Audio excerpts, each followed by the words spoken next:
जय महाकाल दोस्तों, मैं योगी भक्ति Ratna love and unity Bharat से।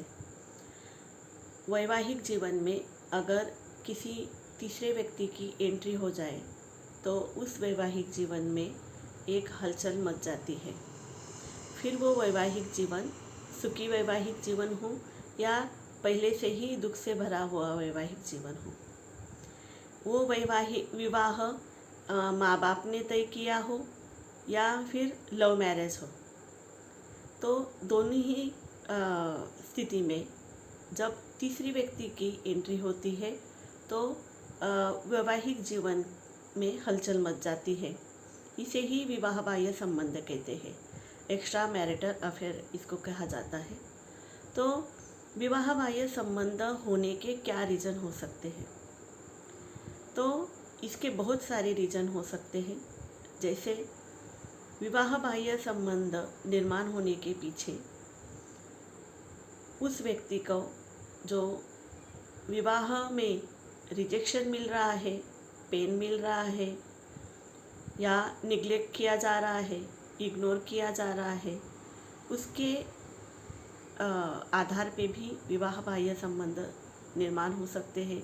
जैसे अगर जो प्यार, जो रिस्पेक्ट, जो वैलिडेशन एक व्यक्ति अपने विवाह में प्राप्त करना चाहता है, वो अगर उससे ना मिले तो वो उसको दूसरी तरफ सीख करने की कोशिश करता है।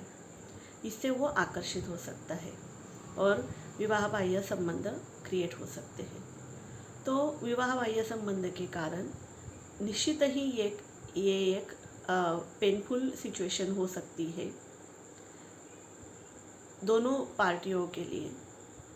जो भी लोग इसमें इन्वॉल्व है, अगर फैमिली भी इन्वॉल्व है, बच्चे भी इन्वॉल्व है, तो उन सब के लिए ये पेनफुल सिचुएशन हो सकती है। लेकिन अगर आप उसको देखें डीप स्पिरिचुअल, अगर इसको ज्ञान प्राप्त करने की अगर कोशिश करें तो ये हम कह सकते हैं कि ये भी जो हो रहा है ये एज पर डिवाइन प्लान्स हो रहा है। पहले ही मैं यहाँ पे क्लियर कर दूँ, मैं विवाह बाह्य संबंध रखने के लिए यहाँ पे प्रमोट नहीं कर रही हूँ या फिर विवाह बाह्य संबंध रखने नहीं चाहिए ये भी मैं यहाँ नहीं कह रही हूँ, बल्कि विवाह बाह्य संबंध कैसे क्रिएट हो सकते हैं इसके ऊपर जागरूकता निर्माण करने की मैं कोशिश कर रही हूँ। तो हम एनर्जी बीइंग्स हैं, हम एनर्जी बीइंग्स होने के कारण हमारी जो कर्म और इच्छाएं होती है वो हमारे साथ ट्रैवल करती है। हमारे पिछले जन्मों के या इस जन्मों के जो भी कर्म हैं, जो भी इच्छाएं हैं, यही हमारे एनर्जी फील्ड में रहती है और उस इच्छा और कर्म के अनुसार ही हमारी रियलिटी क्रिएट होती है। तो अगर देखा जाए तो हम अगर देखें तो हमारे सराउंडिंग में जो भी लोग होते हैं उनके तरफ अगर हम अवेयरनेस से देखें तो बहुत सारे ऐसे लोग हमारे जीवन में आते हैं कि वो लोगों ने कुछ नहीं किया। वो मेल हो सकते हैं, फीमेल हो सकते हैं, उन्होंने हमारे लिए कुछ भी अच्छा काम नहीं किया, लेकिन फिर भी वो हमें बहुत अच्छे लगते हैं, बहुत प्यारे लगते हैं। कोई सबसे पहली बार मिल रहा है हमसे, लेकिन फिर भी हमें उनकी तरफ एक पॉजिटिव वाइब्रेशन हमें फील होती है, पॉजिटिव एनर्जी फील होती है। वो क्यों होता है?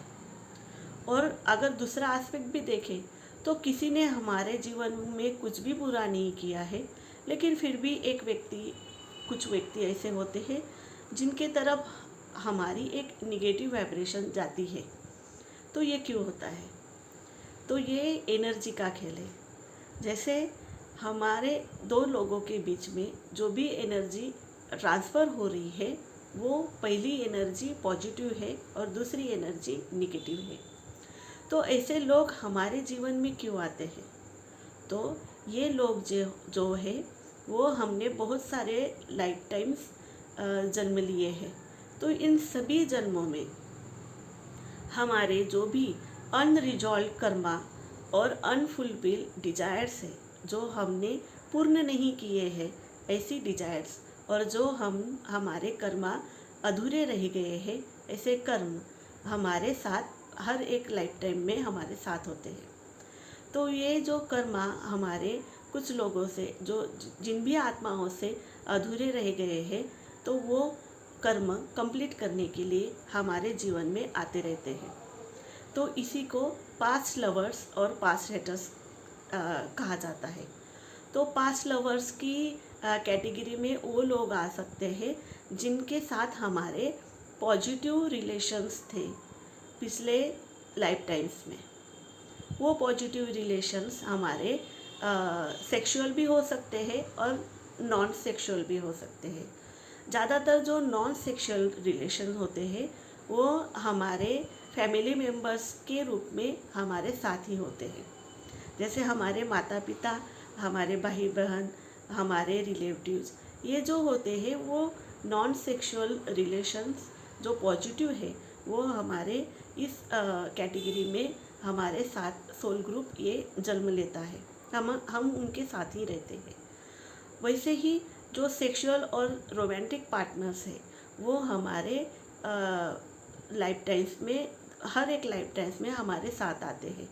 उनके साथ अगर हमारी डिजायर्स अधूरी रह गई है तो वो हमारे साथ उस कर्मा और डिजायर्स को बैलेंस करने के लिए, न्यूट्रलाइज करने के लिए वो आत्मा हमारे साथ आती रहती है, हमारे सामने आती रहती है।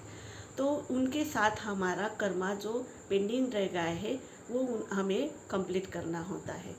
तो एक अगर सोल का देखा जाए तो एक सोल अगर एक पूरी लाइफ टाइम में एक दो लोगों से सेक्सुअल या और रोमांटिक रिलेशन अगर रखे, तो वो सेक्सुअल रोमांटिक रिलेशन उनका अगर पूरा नहीं हुआ है, उनकी डिजायर अगर अपूर्ण रह गई है, तो वो अगले लाइफ टाइम्स में हमारे साथ आएगी ही आएगी।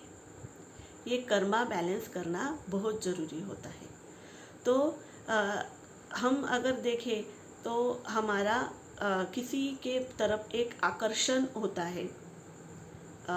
बचपन से अगर इस लाइफ टाइम का भी देखें तो बचपन से आज तक की जो हमारी जर्नी अगर देखें तो हम किसी पे आकर्षित हो गए, लेकिन उनको मालूम नहीं है कि हम उनके तरफ आकर्षित है, या हमारे तरफ कोई आकर्षित हो गया, हमें मालूम हो या ना मालूम हो, लेकिन वो हमारे तरफ आकर्षित हो गया।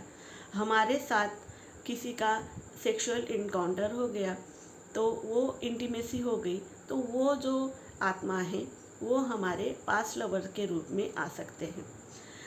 वैसे ही जिन आत्माओं के साथ हमारे पिछले कई लाइफ टाइम्स में निगेटिव कॉन्टैक्ट हुए हैं, निगेटिव सिचुएशन क्रिएट हुई है, जिनमें हमारे कर्मा अधूरे रह गए हैं, पूरे नहीं हुए हैं, या फिर कुछ डिजायर्स रह गई है वो कंप्लीट नहीं हुई है, तो वो भी निगेटिव जो कॉन्वर्सेशन, निगेटिव जो फ्लो हो रहा है दो आत्माओं के बीच में, वो निगेटिव फ्लो को न्यूट्रलाइज करने के लिए वो आत्मा हमारे लाइफ टाइम्स में, इस लाइफ टाइम्स में आएगी ही आएगी कर्मा बैलेंस करने के लिए, क्योंकि यही कर्मा का लॉ है। कर्मा बैलेंस करना ज़रूरी है, इसलिए वो इस लाइफ टाइम में वो आत्मा फिर से हमारे जीवन में आ सकती है।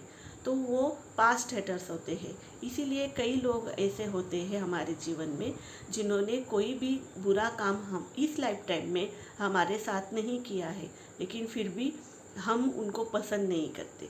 या फिर ऐसे लोग होते हैं जो हमें पसंद नहीं करते, हमें मालूम है या ना मालूम है, लेकिन कारण मालूम नहीं है, लेकिन फिर भी ऐसा लगता है कि वो सामने वाला व्यक्ति हमें पसंद नहीं करता, क्योंकि उनके साथ हमारा कर्मा रिजॉल्व होना बाकी रह गया है।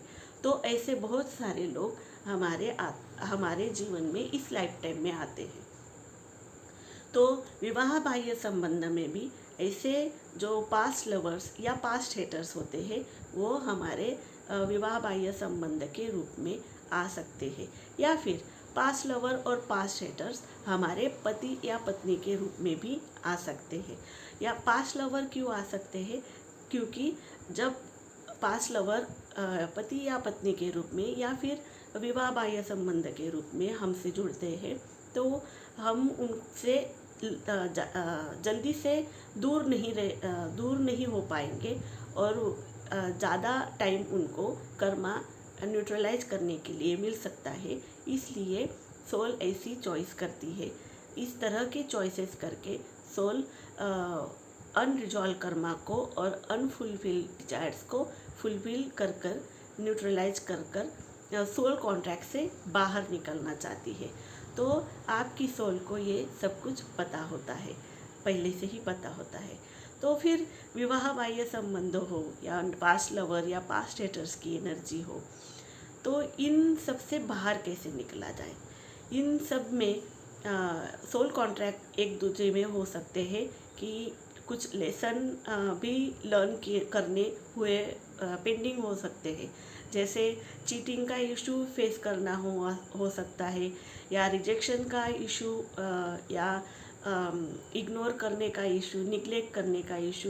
ये बहुत सारे डीप वुंड्स हमारे भीतर जो होते हैं उनको उनको रिफ्लेक्ट करने के लिए भी कुछ आत्माएं हमारे जीवन में विवाह बाह्य संबंध के रूप में आ सकते हैं।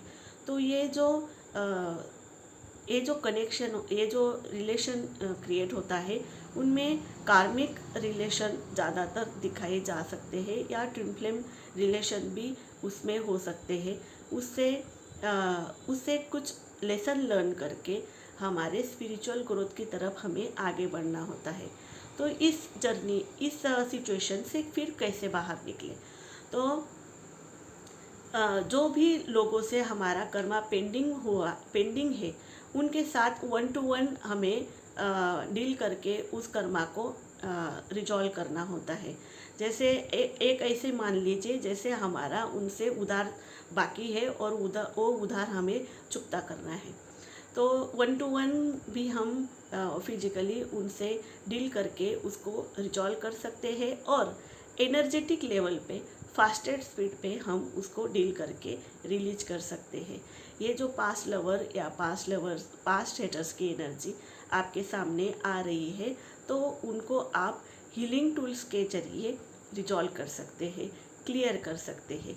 ये जो एनर्जी सरफेस पे आई है, तो अगर आपको किसी के प्रति आकर्षण निर्माण हो रहा है या किसी को आकर्षण आपके प्रति निर्माण हो रहा है, तो आप उस सबसे पहले तो परमात्मा को इस चीज़ को सरेंडर कर सकते हैं। जब सरेंडर एक सबसे पावरफुल टूल है, जब आप उस सिचुएशन को, उस एनर्जी को, उस आकर्षण की एनर्जी हो या हिट की एनर्जी हो, इस एनर्जी को आप जब सरेंडर करते हैं, उस सिचुएशन को सरेंडर करते हैं, तो वो रिलीज हो सकती है जल्द से जल्द। ये हो सकता है आपकी स्पिरिचुअल ग्रोथ कितनी है उसके ऊपर ये डिपेंड होता है। अगर आप स्पिरिचुअली ग्रो है तो आपकी ये सरेंडर की जो टूल है वो काम कर जाएगा। और लेकिन अगर दूसरा टूल हो सकता है, कर सकते हैं हम पास्ट लवर और पास्ट हेटर्स को रिलीज कर सकते हैं अपने एनर्जी फील्ड से। उनसे आप एनर्जी लेवल पे जाके सोल प्लेन पे उनसे फॉरगिवनेस प्रैक्टिस कर सकते हैं और उनको रिलीज कर सकते हैं। ये जो टूल्स और टेक्निक्स है ये आप सीख सकते हैं इनर वर्क करके। इनर वर्क जब हम करते हैं, खुद पे काम करते हैं, इन टूल और टेक्निक्स के मदद से हम हमारी एनर्जी को क्लीन करते जाते हैं। तो ऐसे जो पास्ट लवर पास्ट हेटर्स की एनर्जी आ रही है, या विवाह बाह्य संबंध में जो भी विवाह बाह्य संबंध की वजह से जो भी इशू सरफेस हुए हैं, वो चीटिंग का इशू सरफेस हो सकता है, रिजेक्शन फील हो सकता है, या छोड़े जाने का डर फील हो सकता है, या फिर मुझे इम्पोर्टेंस नहीं दी जाती, ये इशू हो सकता है, या चाइल्डहुड ट्रॉमा भी सरफेस हो सकता है। तो ऐसे बहुत सारे, या फिर एंसेस्टर जो वुंड्स है ऑलरेडी आपके डीएनए में स्टोर है, तो वो भी सरफेस पे आ सकते हैं इस वजह से। तो ये सब इश्यूज़ को आप रिलीज कर सकते हैं इनर वर्क के टूल और टेक्निक्स के माध्यम से। जान लीजिए, आप एनर्जेटिक लेवल पर अगर इन सब की हीलिंग करें तो आप इनसे मुक्त हो सकते हैं। योगस्व।